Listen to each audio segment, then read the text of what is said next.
Before we start, let me ask a question just for my background. You guys ever play ball together? Together? Yeah. Of course. We played on the team with Bill Davis, Flexolite with Rusty. Okay, so We were on. Associates. Yeah, they were. The Well, it was Flexolite first, and then the Associates, I was wasn't one with the associates. it? Okay, it wasn't. It wasn't. Well, I played on Flexolite, yeah. but Flexolite became the Associates, and Billy came to the Associates. Fogarty ran that team. Rusty was on that team. Bobby Schneitz was on that team. Bill Davis was on that team, and Ray Overman and you and me and Rusty. Rusty was on that team. So you didn't know each other before that? No. But you had a reputation here in town, didn't you, Bill? Well, you were only 16 years old at that time. What happened is I was, coming home from playing, and I needed the team I was playing with, Ray Rixman, which was then many years above. Now they have select teams. Ray Rixman was a select team, 40 years ago. Mm-hmm. There were 12 different high schools represented on our teams. But I had outgrown my time there. If you're when you get to a certain level, you're only going to get any better unless you play on a team with guys that are better than you. Yeah. So I had outgrown that, and so that's why. Well, what about David? I mean, was it Davis that Davis brought you to the Associates? Right. Because you went to high school together at CBC High School right up here. So it was Davis who cornered you. He's the one that said, you need to get on a better teams than what you're playing on. So, in fact, the regular Richmond guys, because the team kept going after I left, but it was something I had to do to improve myself. So Bill Davis got me involved in that. Joining with you guys, which guys are a lot older than I was, and experienced players. A lot of ex-professional players were playing in that league, and so Terry was like one of the older guys. Oh yeah. Now Yeah. on that team, a lot older than me. A lot older. The thing about this whole deal is now, Terry is like, I don't think he's ever changed since he was in high school, his attitude wise. What was it like being 16 years old and going on a team of older guys and better guys, and then you run into Yochum? Did he blend in, or did he stand out? He's made a career of being the front runner, being out in front all the time. Terry was known as the mouth. And I'll go into that. Silver lip. Yeah. Well, go ahead. No. Oh, are we starting here, or what are we doing Yeah, here? things running, man. It's running. Oh, Oh, that's okay. No, Terry was known as the mouth even in high school, because in fact, it's kind of interesting now, we talked about this the other day, is that guys that get on other players from the dugout, and Terry was a pitcher, so he had a lot of downtime. He wasn't playing, we always say not real players because they didn't play every game. Yeah, right. He didn't earn his salary every day like we did. But guys who could get on the other players from the bench, and Terry was the best there was. But we were talking about the other day that it's a lost art. Years ago, high school, college players, even in the big leagues, there'd always be guys getting on other players from the dugout. It doesn't happen anymore in the minor leagues or in the major leagues. Nobody does it anymore. And we're talking about that with some professional players. It doesn't happen because of the transition of the open market now. One day you're with one team, next day you're with another team, and you can't afford to, to have those bad. So it's a complete lost. Now they may do it still, hey batter and all that in little league and whatever, but it doesn't. It may happen in high school. I don't really know. When we played some of them really tough teams, I mean, there was blood between us. Yeah. And I mean, we'd go after Brian Richardson, we'd go after those guys from Southwest or St. Louis, and I mean, Bobby Long was probably just as good as me. Bobby Long could cut him with the best of them, but they did nickname me Silver Lip for that. And Bobby was playing all the time, and I was in the hole when I wasn't pitching. Well, I can remember, in playing ball and hitting sometimes, hitting up, and you hear some guy say something that was pretty good, and you have to back out because it was funny, because you could hear him sometimes. But it's a complete lost art, so it's one thing that Terry can't do much anymore. I don't know, do they do it in the senior leagues now? I've been playing in the senior leagues, Billy, for 16 years in Denver now, and the rag is just the camaraderie fun rag. There's not that aggressive rag that we had that was almost vengeance-like, against guys. And the umpires are still ragging them a bit. We had Fleming and the old guy that we used to rag on pretty good. But the spirit and the drive's there. But that art that was there, that we did, I don't see it in the senior league. Not really. Even getting on umpires now, the umpires, the old saying, he had rabbit ears. The umpires nowadays, in the big leagues and in the minor leagues, they have a completely different attitude.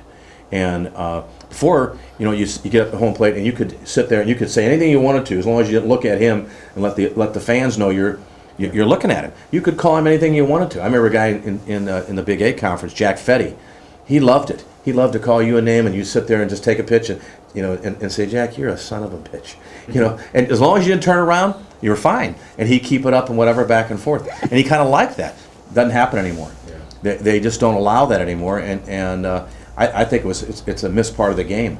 And the umpires at a major league level, these guys yelling out of the dugouts anymore, they'll run the whole bench. So it's Dr. William Droege now, but you've always kind of been Bill Droege to me, and now you're Dr. Droege. Wouldn't it be nice to tell people, after you played with the associates and with us, tell people where you went to high school, where you played, and kind of into your professional career? That'd be important. Christian Brothers CBC High School. It's a military high school in St. Louis.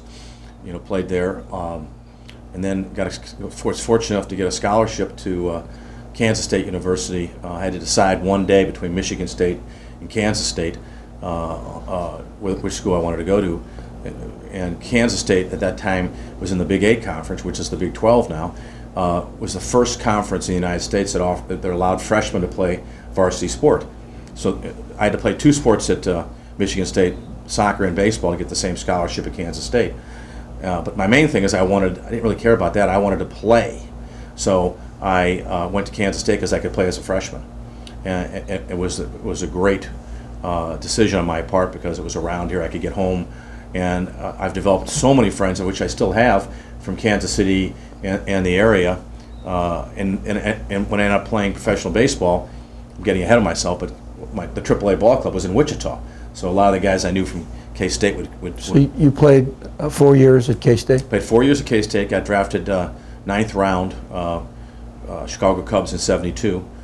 Got sent to rookie league ball right out of, all the players did, got sent to rookie league ball right out of the draft. Bruce Sutter and I were down there together. Willie Randolph was on the team in the same area we were staying in. And I was the first player sent up out of there. I was there a month and I was gone. And I went to A-ball that summer, which was, coincidence, was Quincy, Illinois, which was 2 hours from St. Louis. I could have been sent any place in the whole United States to Quincy, Illinois. So my parents, I was one of 11 kids, got to see me play a few times in A-ball. Now, again, that was the end of the year, the end of the college season. It was only 2 months then. So I finished Quincy, went to the off season, went to winter ball with the Cubs. They thought enough of me to offer me winter ball. So I went to winter ball, had a good winter ball season, and next year was on the AA team. Started off great in AA ball, and halfway through the season was leading the league in hitting, and they moved me to AAA. So 1 year in professional baseball was from rookie league to AAA ball. And that's where I met Tony La Russa. Tony La Russa in 1973 was on the AAA ball club. Of course, he's the manager of the Cardinals here in St. Louis, and been friends with him ever since. Kept contact with him and socialized with him on a regular basis with what I do with long drive. So what about your best friend Joe Green, K-State, and then the circumstance of the Cubs? Explain that, Dr. Joe Green from Boston. Great question. Joel is a year older than I am. Even he might seem a little bit older than that. But, he's There, Joel, that's for you. he's a year older than I am. He went to K-State a year before I did. But the coach at Kansas State and his father owned a baseball camp in Branson, Missouri. And they got in a big argument. So Joe, and it was a great move for him, he left Kansas State and went to the University of Miami. And played for Frazier. Played for Ron Frazier, one of the winningest coaches in the whole United States. And Joe becomes an All-American, becomes a number 2 draft pick for the Cubs, and everything just worked out. In fact, Joe's in the Miami Hall of Fame, and he was inducted in the Hall of Fame during a football game, which is one of the classic football games of all times.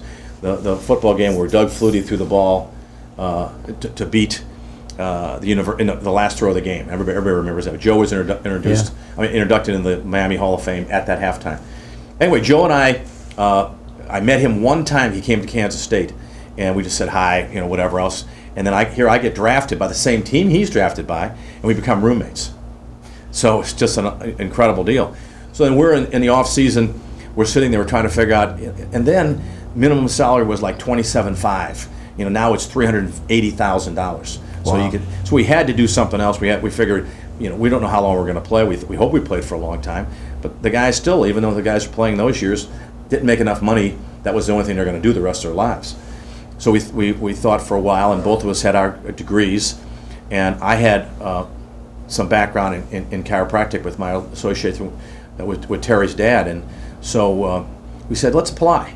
So we applied in the off season. We were hoping they would allow us to go, in the off season and then go back to playing professional baseball. We interviewed and we were accepted, and we both entered the fall semester after in fact, we were always late 2 weeks because we had to finish the end of our seasons. So you entered Logan Chiropractic College, right? I went to Logan here in St. Louis, which worked out wonderfully because my parents lived here.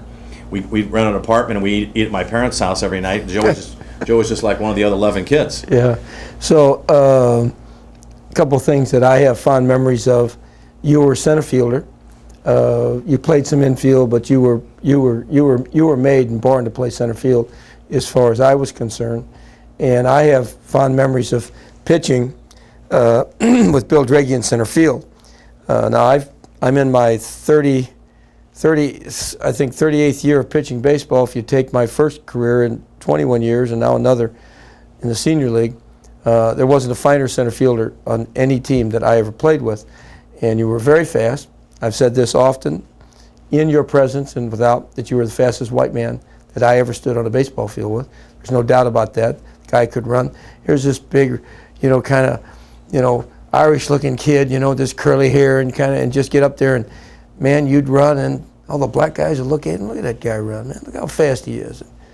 And I always remember this, too, about you, Billy. I never, and this is a true statement, I never saw a ball hit over your head.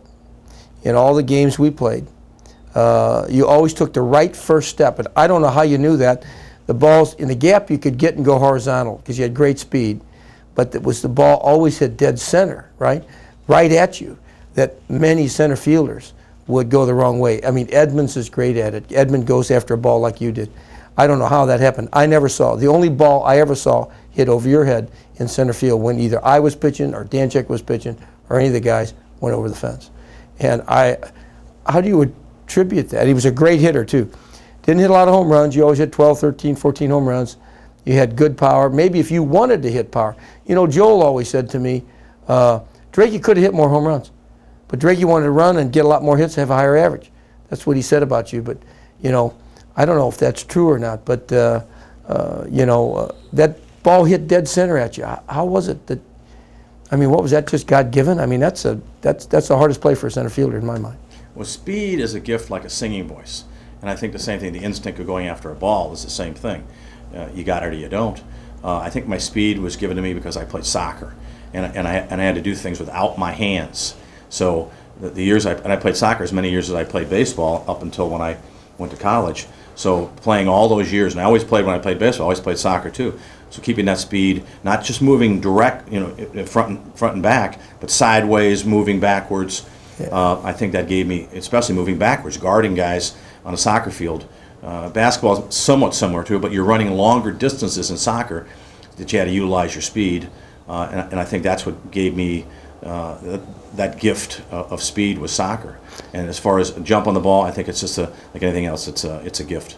I can tell you there was many times these balls were spanked off of me and I was on the mound, and I saw you catch balls like this, man. Bases loaded. This is a bomb. Anybody else playing center field but Bill Droege on every team I ever played would never have caught those balls. That brings up a good story. We're playing at Heine Miney Ballpark, which is a pretty famous ballpark in St. Louis. In fact, I found one of Heine Miney's cards. We're going through all my dad's old collection. Where did Heine Miney? He played professional baseball. Professional baseball. He's got one of those little cigarette cards, and I found it in his Heine Miney. I never knew he was a professional player. Who did he play for? I don't even know. Pittsburgh or the Phillies, or maybe Pittsburgh. But I'll have to show it to you. I don't even know if it has to have some value to it. But to find those old cards in Heine Miney, especially being here in St. Louis. But anyway, this game in Heine Miney we're playing against an all black team from, I think it was Matthew Dickey boys club in St. Louis. Yeah, that's who it was. And Terry's pitching the game, and I'm playing center field, and it was hot as hell at Heine Mighty Ballpark. This is an old ballpark and a big ballpark too. It was like as big as Busch Stadium, a big ballpark. And Terry in the first inning is getting his tits ripped, so I stroll out to the mound. And in that first inning, I must have caught, I don't know, I ran to the wall, running the gap, diving, whatever else. And I'm coming in, it looks like somebody threw a bucket of water on my head. And so I said, this has got to end. So I strolled the mound. I said, Terry, could you mix in a few curveballs? I said, these guys don't like the curveball. They'll hit the fastball out of this ballpark, whatever. Mix a few damn curveballs in. So Terry listened to me for one time. He listens to me. And ends up throwing a shutout the rest of the game. You throw a fastball here, but mainly give them a diet of curveballs and changeups. And I'm not kidding you. That first inning, I thought I was going to die. It was like 100 degrees. Like guns at Navarone out there. They're hitting bombs off the wall. Oh, I'm just running all of it, backing all the guys up, and I mean, my tongue out of my mouth. But I always remember that game. I can see it happening after the first inning. We were down a couple of runs. And they didn't have as good a team as we had, but they were pretty good. Those guys could hit. A bunch of those guys are going in that Sports Hall of Fame here. And Droege strolling back out to center field and come up and said, Terry, come here. Pulled me off the mound. These guys don't like the curveball. You've got to throw the curveball. And he's doing it with a little moxie. And I finally listened to him. I think that one inning, I think I threw 90% curveball, struck 2 out of 3 guys out. I shut him out from there, and we won the game. So that's a memorable game for me, Bill. That was in the state tournament for the NBC when we went to Wichita, right? Yeah. And then, Billy, I know there was something. Well, I have one other memory. When you were playing minor league ball, and I was back in St. Louis teaching out at Logan, you were near the end, okay? You asked me to come out. You wanted to hit in batting practice. And we went out to Washington University inside, and you had all this stuff set up, and you got the coaches, and you're playing pro ball, and you could get access to everything. And you wanted me to pitch batting practice to you because you needed to keep your skills up. It was around Christmas time. Yeah. You were home. So I went out there, took my glove, and thought I'd, throw you 50, 60 pitches. Wrong. There's no 50, 60 pitches. The work ethics this guy had as a player, second to nobody I ever played with. Billy, I must have thrown you 100 pitches. And then we're picking them up, hitting them, whacking them. We're in the net, whacking them, hitting line drives, coming back at me, chuck and duck. And I said, well, Bill, I'm about done. Oh, no, fine. I must have thrown batting practice for about an hour and a half. I couldn't comb my hair, what little I had left. It was unbelievable. That is memorable to me. Billy could never get enough batting practice. Billy could never get enough reps. He was always driving himself to be better. Yeah, that I'll never forget. I must have thrown you 300 pitches that day. I remember about this is the cage for some reason.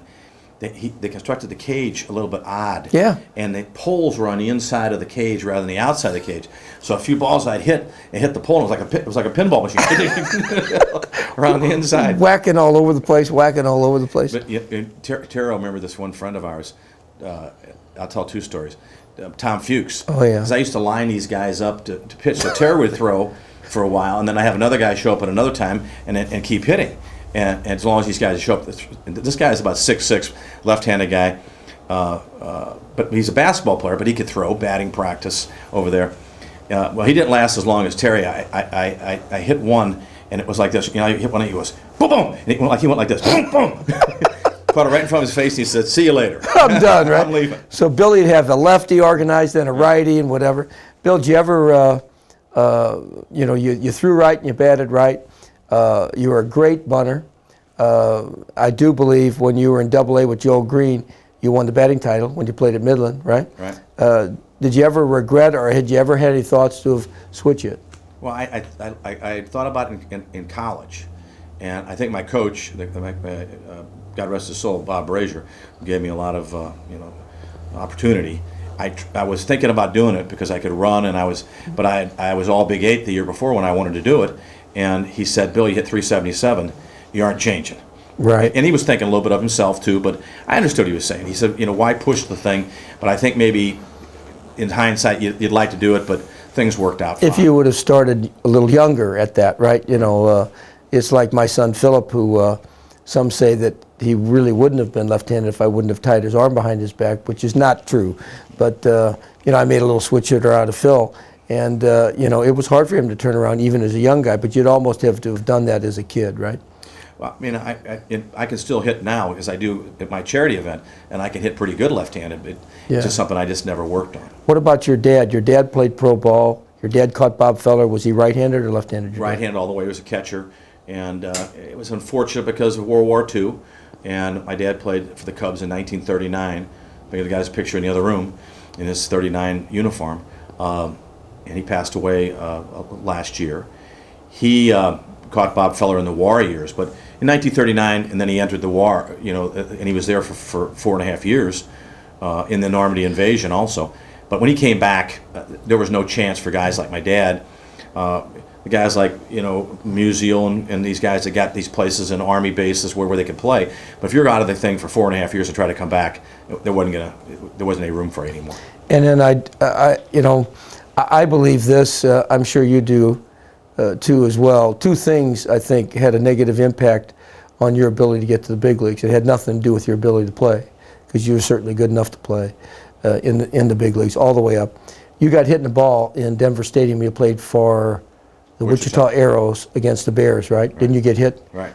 Tell us about how that impacted and what happened and what effect it had on your professional career. Well, I'll take it back. It wasn't Denver Stadium. It was in spring training. Oh, it was in spring training. Against the team you're talking about. The team was in Denver. Okay. That's how we're confusing it. But the same team was in Denver and playing.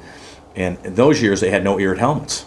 It was just, you remember the helmets. Sure. And where I got my zygomatic process broken completely through. And the surgery they had to do is, and they flew me to Chicago, Western Memorial Hospital in Chicago, where I spent a week up there, and they did reconstructive surgery, and I lost some of my vision in my lead hitting eye, and I think that was one of the things that I could see the writing on the wall. I couldn't even see the ball in the outfield as well. Were you at AAA then? AAA, right. So that was one of the things that I think was, things happen. It happens to a lot of other guys, so it happened to me. But I've had LASIK done, I don't know if I told you, since then.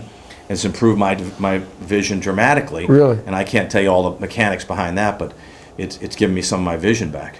And I've always kind of felt, because of all the guys that I played with, you were probably the best player that was not a pitcher, Kick and some of those other guys. But I think if you would have come up 10, 15, 20 years later with the expansion of baseball and all the teams, Bill, I'm sure you'd have got to the big leagues. You probably felt the same. You had the ability to do it. I believe that, as well as I'm sitting here, that would be the case. I went to spring training this year, and I thought of you. I watched the Yankees, and they're working out, okay? They weren't playing. It was before the games. And I'm sitting in this little Yankee stadium in Tampa, and I get in there, and I'm just sitting there for a couple hours watching them hit infield, whatever. Billy, they got 3 outfielders in right, 3 in center, 3 in left. And one of those guys is Abreu, and they got the outfielders. Bill, there's 9 guys out there in the outfield. 2 of them have a major league arm. The rest of them, it's a joke. And they're in the big leagues. It's a joke. They're not getting it there. Well, expansion hurt a lot of ball players, and also multi-year contracts. That started at the same time I was in the minor leagues. Before it was you played 1 year and you negotiated in the off season. Same thing, and there wasn't and that hurt a lot of us in the minor leagues. We had good seasons, and some guys in the big leagues just signed a multi-year contract, and especially those years, because they were tapped with the money more than it is now, because there was no expansion, no television, and all the revenue. You sat there for a long time. Oh, yeah. And Joel Green said, when we interviewed Joel up in Boston, we were talking about you and telling war stories on you, and he said that he felt one of the raps on you was that they said you didn't hit enough home runs. And Joel said you could have hit all the home runs you wanted, but you were really more of a contact hitter and weren't swinging for the downs. At least that was Joe's assessment, and you were using your speed and hitting the ball in the gap. You agree with that? That was Joel's assessment. Well, Ernie Banks was our hitting coach, and he always, his little thing was, he wanted you to pull the ball all the time. And that was against my whole thought. I mean, I'm sure I could hit, because I was as big as strong as any of the guys. Yeah. I could have hit a lot more, but I was faster than anybody. So why wouldn't I utilize what God gave me? That's and, right. And try to get on base and steal bases and play baseball, play the real game. I'm sure I probably could have. I could have bulked up and just stood on the plate and hit more home runs. But That's just wasn't the way I was going to. I played, and so be it. So then we had the opportunity to play again after you had played pro ball. We played on a couple teams again at the end of your career. I remember being down Heine Miney's, you, me, Joel, that Eberly kid who was a left-hander from first base, because now, now you've decided after baseball that you wanted to become a chiropractor. And there were 5 of us that played on that team.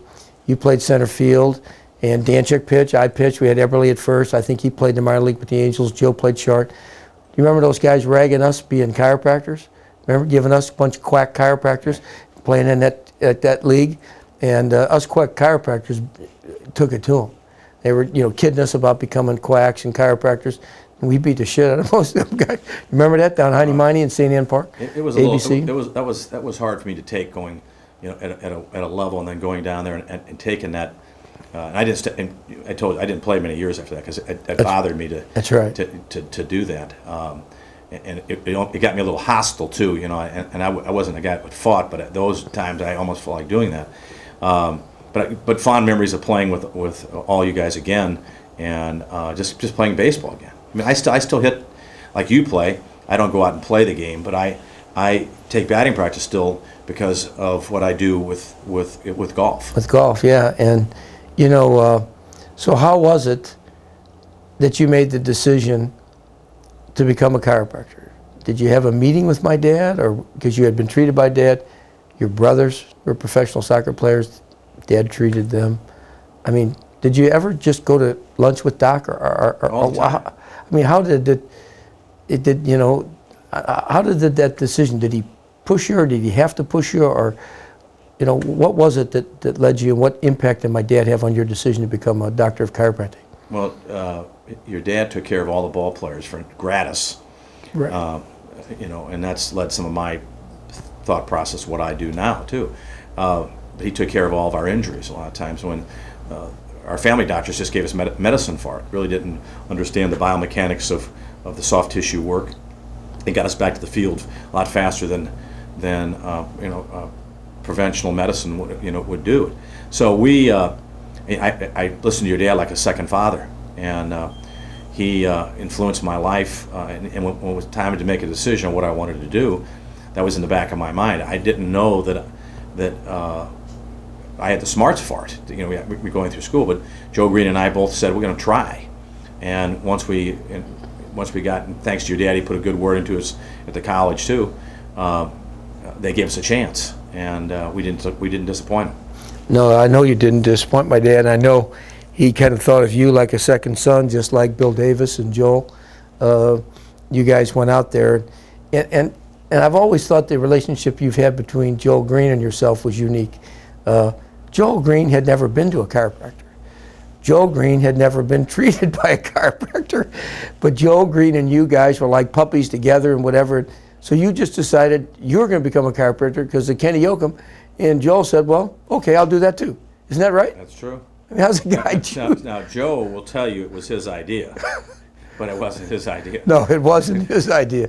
But Joel never regretted. Joe's a very successful doctor in Boston. He's done great. Yeah, done very well. Sent 4 kids to college, and has really done well for himself. And we've been happy to interview him as part of this too. And I've kept up my friendship with Joel as I have you. Dan, you had a question, huh? Bill, you have a unique perspective because you were very close to Terry's dad. You were very close to the family, very close to Terry. What do you see in Terry that reminds you of his dad? Well, it looks like his dad a little bit too. He has more hair than his dad. His dad had a receding hairline all the time. But Terry's attitude, like his dad, was the idea take no prisoners. There's an old saying and I think it relates to his dad and Terry. Every time you compromise yourself, the person you want to be becomes a little smaller. Both of them are non-compromising. When it went to there's no gray areas. It's either right or wrong. And I can remember several instances in that I could think of his dad. Sometimes we'd meet different people. We always go out to lunch. his dad was my preceptor, meaning I did some rounds with his dad at his office. Like while, an internship or while I was something. going through internship, while I was going through school. I'd spend an hour every day after school. I'd go down to his office and follow him around. But his dad used to take us to lunch or take us to dinner, and we'd run into certain different people, and he just right off the bat would let them know, no 2 cents, not say a nice hi to him. He'd just say, "You're a no good son of a bitch." And the guy was, he wouldn't pull any punches. Terry's a little more diplomatic because he has to be in what he does, but that same line that they draw in the sand is still there, and I could think of just a couple instances. Is one was Terry and I. I was at school when Terry taught at Logan College, and Terry came to me. It was my last year at school, and Terry was offered the unbelievable job of starting a chiropractic college in Australia, and he wanted to take some guys down there with him, to do residency in radiology and open this college. I mean, it's a frontier. They don't have one down there. He's going to open a college at a university. So he came to me and he said, "Would you want to go down there with me? But you have to have A's in all your radiology courses." And I remember this like it was yesterday. And I said, "Well, I'll consider that." And I was in my last semester, and I only had one more course left. And he came to me afterwards, and he said, "You missed it by 4 points of getting an A in the final thing." And he said, most guys would say, "I'll just let you in." Terry said, I can't. You didn't get the grade. I can't. I can't take you with me." And I'm thinking to myself, "Phew, I didn't want to go in."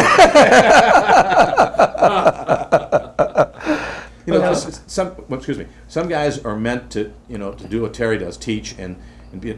I'm meant to practice.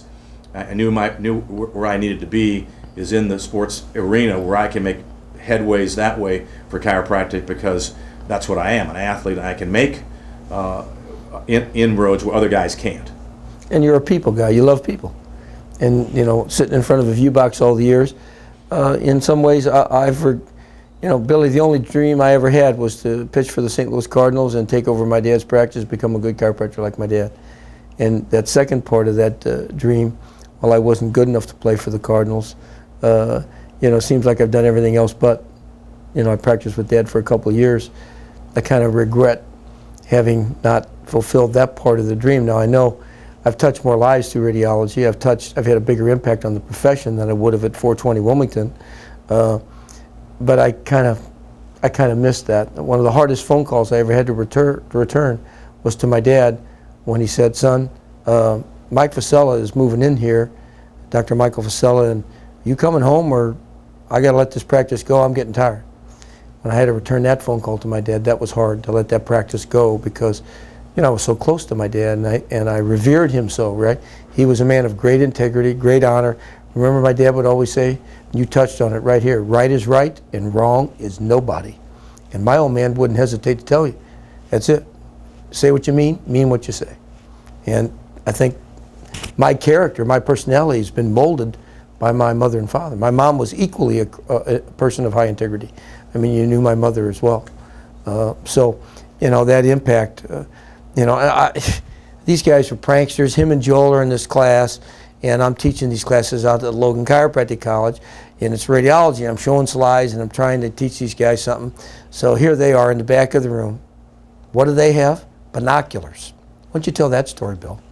Well, you could see the X-rays in the front of the room pretty well, so we just decided to, punk Terry a little bit. And because we couldn't see him, he's saying he's pointing to these little gray shadows, because it's always see a shadow through a shadow in X-ray. And we decided we're going to get him. So we in our briefcase, we just both pulled out binoculars, to look at the X-ray film. Just anything to get a little bit of levity and sometimes it was a tedious, long class, but you have to do that. That's just part of the grind you have to do. You have to go through. And Joe used to kid the hell out of me, because I'd come to school professionally dressed, dressed proper. I used to wear them stupid patent leather shoes. And I had green and purple and gray, and I had these Wizard of Oz green patent leather shoes with them damn crazy gray green plaid pants. You guys used to ride my behind on that something awful, man. That reminds us, it's kind of a little baseball thing. Terry, when we'd go to the ball games and stuff, Terry and he may still do it nowadays. I don't even know. He used to bring his glove to the game like he's actually going to catch the ball in the stands. And so Joe and I said, "We aren't sitting next to you. You look like some little kid." I'm surprised he didn't wear his uniform to the game too. Yeah, that's that's true.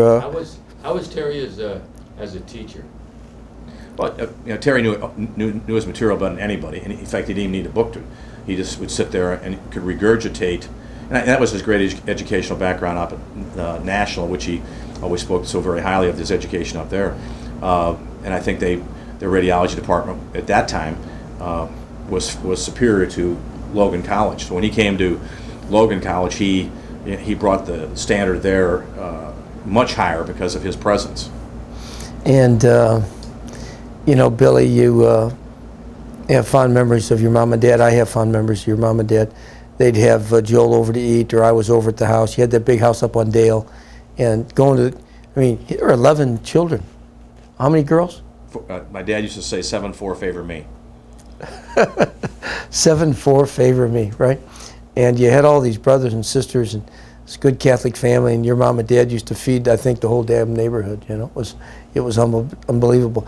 And I know you remember my dad taking you out to eat lots of times and teaching you the Nemo. And what do you remember about my mom? I remember your mom almost like your wife Inga. Both these two women take care of their husbands, and it was the most important thing in their lives, and they did a great job. What your dad accomplished in his years and all the mentoring he did, it goes the same thing with Inga. As far as I don't think you would have never accomplished all the things you've done in your life if you didn't have that support system at home of Inga there. I've said that many times. I think my wife being my best friend, the pace that I've gone in this profession, which has been meteoric, right? I was gone so much traveling, lecturing. We weren't able to join the country club and get into the social scene because I was gone, and I've had 2 full-time jobs my whole life, between my radiology practice and the lecturing practice, which I've had lectures booked 2-3 years ahead of time, which is crazy once the book hit, right? And then when I would wind up doing the next edition of the book, it was like 3 full-time jobs, So work's never scared me. Sometimes it's been the great motivating force, but I always believed, Billy, that my mom said I should have stayed at third base. Because I could hit the ball pretty good, but you heard the pitchers telling you, but I could hit the ball pretty good. Not with the best of you guys, but for a pitcher, I could hit the ball pretty well. Couldn't run very good. Watching me run was like a rain delay. I'm sure you remember that. But my mom said I always should have stayed at third base because when they made a pitcher out of me, and I got on them good teams with you guys, well, I wasn't good enough to play third base over Bobby Long or Bobby Schneitz at shortstop. Forget about that, right? I couldn't out-hit those guys, but I could pitch, right? So I didn't get to play that much. I kind of regretted that, My mom said, you should have stayed at third base because you'd have got to play more. Look at all those big guys. They get to play and you're sitting, you get to pitch every other game or whatever the hell it was. So I can remember my mom, she'd say, well, you got your hitting and your ability of baseball from your dad, but you got your speed from me. Your mom used to say that? Yeah, that's right. And how proud I am that you've gone on to become a great chiropractor and you built a beautiful practice, emphasis on sports-related injuries. And then, how about and then every 2 years we usually go to Naples, Florida. The Florida Chiropractic Association has a meeting there every year, and you guys go down to renew your license. And often I can accept an invitation to give a lecture there. So we have a summit meeting, and we kind of have a reunion down there, talk about how great we used to be. I remember you putting a student up to something in Florida. Do you remember that? Do you remember that girl? That girl you had asked me about this ring I have here, and whatever. But it's something to the effect of, the girl kept complimenting Terry, and Terry's stomach. We would say his chest got wider and wider. Yes, I did. She'd say, Dr. Yochum, I understand you played baseball. Yes, I do, and I still do play. And then kept, and you're a pretty good pitcher. Yes, I do. And then the final line was, what was it like playing with Babe Ruth? And I was like, bam! How old are you, Dr. Yochum? When are you going to know when to quit, and hang it up? So what do you think about the fact that this guy writing this book, Dan Weichel, has brought me over to the dark side? I'm in my second year of umpiring baseball. What do you think about that, Billy? Well, in fact, Bill Davis even had mentioned to me earlier that that's a great, you get to see another side of the game. He mentioned me if you had time, you might want to do it, and because he said you need officials, you need people who have knowledge of baseball to get behind the plate. I wish I had the time. I've got 2 young daughters, and I'm going to devote all my time, any spare time I do, to them as they grow up. But I'd love to see the game from another angle, and I think you guys, it's a great situation because, you take another thing. You take ethics and the same thing you did every place else behind home plate. And I often wondered if there was a little boy Droege coming out of the chute here. Would like to have seen if you had a son. Are your daughters athletes? Do they play sports at all? They play everything they can. I probably would don't try to push them. Just try to lead by example. Right. And hopefully they'll find some niche, maybe golf or tennis, because there's no professional baseball for women. Yeah, that's right. But softball, I mean, if they had any prowess there, they could play. I mean, softball, the collegiate level has gotten pretty good. They like it, but I'm happy with them being healthy. That's an overused, but I really am seeing all the things that go on as long as they're healthy, happy, and yeah, healthy is important, Billy. I have a disabled daughter, Kimberly. yes. That's been really hard for our family.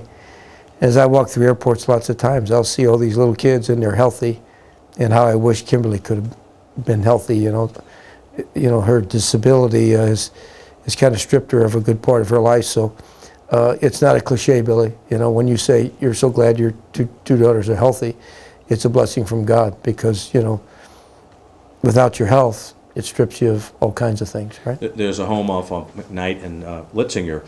It's right near my house, and it's a home with kids with cerebral palsy. And I pass it often and see the kids out there in their wheelchairs, and sometimes in anything you do, you feel sorry for yourself, something shouldn't, this, that, or whatever else. When I pass that place, I said, it's the whole realization. What do you have to be? You're healthy, you're strong, you got a great occupation, got a great family, and whatever else. So it changes my whole life when I think about that. So, Bill, if there was anything you could have changed in your life, what would it have been? Anything? Your journey, would you have done anything different? When I quit playing ball, the Milwaukee Brewers called me a year later and asked me to come back and play with them. I probably should have done that. Because if you think about it, how many years later the Milwaukee Brewers were playing the Cardinals in the World Series, and when Suter struck Gorman Thomas out, and those guys were all my peers. That's probably the only thing I probably I could have. The Logan College was nice enough to let me go every semester. I probably could have pushed that a little longer, and gone back and whatever. I probably, might have done that. But again, my vision wasn't as good as it was when I got. So maybe I made the right decision. How old were you when you quit professional baseball? 28. 28. So the Brewers called you for one more drink of water, Yeah. and maybe you would have done that. You never know where it would have gone. And we asked Whitey Herzog in this interview the other day, and I wonder if you agree, having been a professional player, because I spent my whole life wishing I'd have been left-handed. You played with Jan Schmidt, you played with Ron Kinney, you played with Saborn, you played with Bill Todd, you played Jerry Royce, Holtzman, all those guys, and professionally. Britton and Steve Britton, Presley. I was with this last weekend. Presley and those guys. I always convinced myself that I had, fundamental talents, and I was a pretty good player. But if I'd have just been left-handed, I might have had the little extra edge. You believe that was a big edge as a pitcher in baseball? Oh, there's no doubt, because you don't see as many of them. And Terry had good velocity, but as a right-handed pitcher, didn't have the velocity that needed to get all those hitters out. If you're left-handed, you may not need as many, and he had a multitude of pitches, so that might have been just the stumbling block to get you to the next level. And I never had the great curveball, Bill. You know that. I was kind of three-quarters to side, so it was a bit flat. And I come up against some of them really good hitters, I'd have trouble getting that ball by him, And even in the senior league, Bill, now, it's a premium. As I've managed teams, I managed a team, and I've won a couple World Series rings in the senior league. You're still looking for premier left-hand pitching, because it still dominates even in the senior league, How about a couple of players of some renown that you played with that got to the big leagues and made a big splash? Any of them off the top of your head? I can name all Hall of Famers that I played with. Well, first I'd say Dave Winfield. One of the college summer leagues I played in Alaska. Very fortunate to play up in Alaska one year, and played against Dave Winfield. Of course, is Hall of Famer in a three-sport athlete, could have played all three pro sports. Paul Molitor, I played against AAA. He played for the Evansville team. I played against Robin Yount. He was with the Brewers. I played against, of course, I played with Bruce Sutter. I was with Bruce Sutter when he made the change. I went up to his Hall of Fame induction ceremonies this summer with Dr. Green, which was a great moment. Let's see, Tony La Russa is going to be in the Hall of Fame. He's the third winningest manager in history, and he'll probably overtake the second within. Pete LeCoq, you played with Pete LeCoq and Rick Monday. Did you play with Rick Monday? Played with Rick Monday. Great story about Rick Monday. We're in spring training in the outfield in camp, and we're all dicking around in the outfield. Herman Franks is the coach, is the manager of the Cubs, and we're in the outfield, horsing around, and he starts yelling at myself and another outfielder, and Monday's the one that was, one that orchestrated the whole thing. So he comes in there and starts reaming us out, and I said, well, what are you yelling at us? It was Monday. He says, he gets paid more than I do. You guys don't. So there's your answer. He was a major league player, established player, 5-year contract, and we were just up for a drink of water, and we were expendable. And the best left-hand pitcher and the best right-hand pitcher you ever faced? I would have to say there's another Hall of Famer, Dennis Eckersley. I've said years before, even before he was a Hall of Famer, I said he was the hardest guy for me to hit because he hit the ball within his uniform and I couldn't pick it up all the time. Didn't strike me out many times, but I know Dennis anyway. He'd sometimes break my bat on me because I waited a long time on the ball, having some good bat speed, but he'd sneak it in on me, and I thought he was one of the hardest guys I ever faced. And I faced left-handed, it would be Frank Tanana, not a Hall of Famer, but had a great career with the California Angels. Really? So you talk about all these great pitchers. Terry was a pretty fine amateur pitcher, but didn't quite have what it took to get there. What, in your estimation, made him as good as he was, given his physical limitations? Well, again, going back to the same thing as shaped his whole life, the dogged, the not giving up, not giving in attitude, and that took over in the field too. I don't care.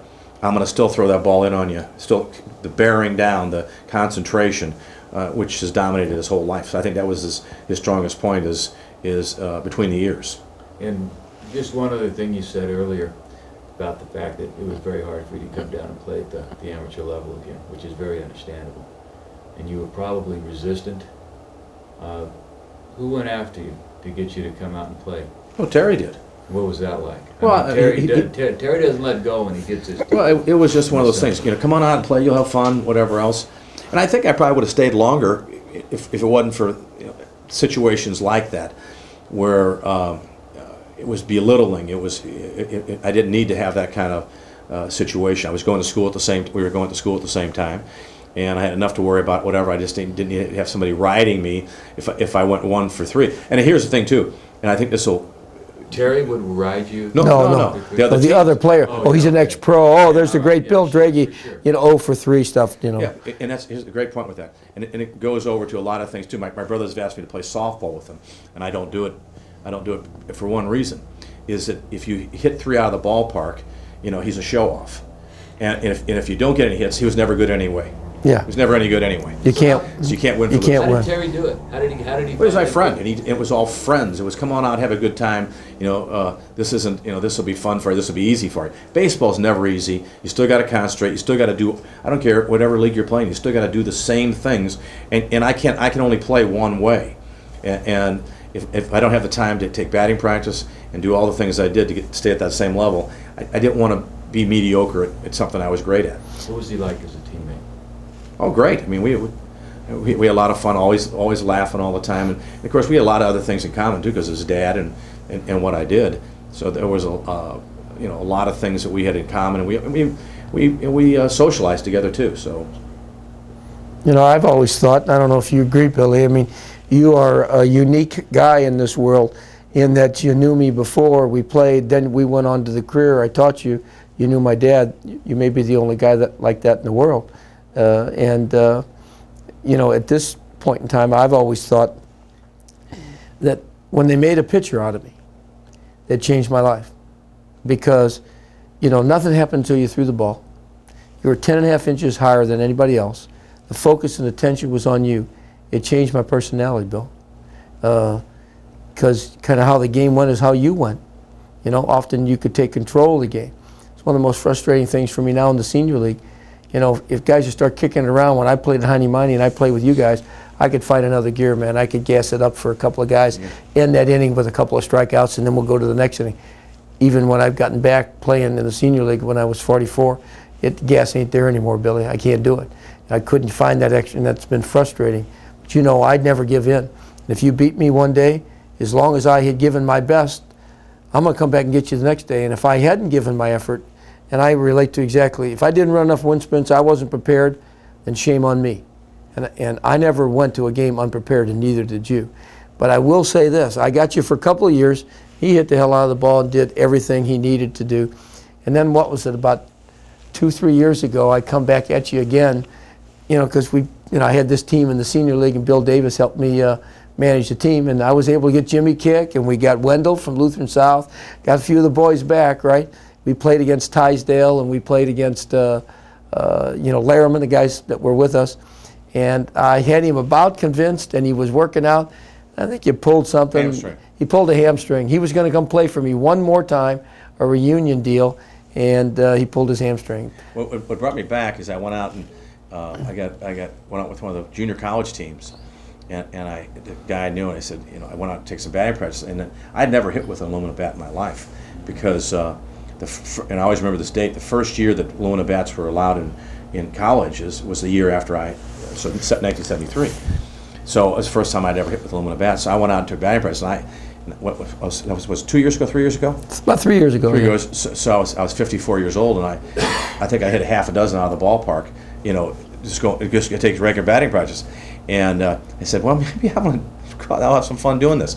And I started running and whatever else. But if you don't do speed work, and you aren't doing it for a lot of years, got out there and whatever, I just wasn't stretched out enough and pulled a hamstring, and I was dragging my leg, and I said, I'm not going through this. The bottom line is, you can't say no to this. Yeah, well, he almost got me back again for the third 3 years ago. No, the third time. Yeah. Playing with the associates. Yeah, going then back playing after- with the CSMAC, Crown Sunday then Morning going back Athletic again. Club, with the Classics, right? He The Colorado almost- Classics. He almost got me 3 times.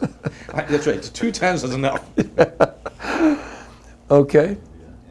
You want to end that tape? It is the end of the tape. Okay. How's that? How's that? That was pretty good. Hey, that was great, That Billy. went by fast. It was really fun, huh? Good interview. 54 minutes? Really? Wow. Yeah. That went by quick. I'm going to get you a copy of the interview with Joel if you'd like to have That's it. all I care. I got Joe a shot. I'll get you his, and we'll get him to you. No, he had to just play that one. Joe's a lot older than I am. Right. We got him, man.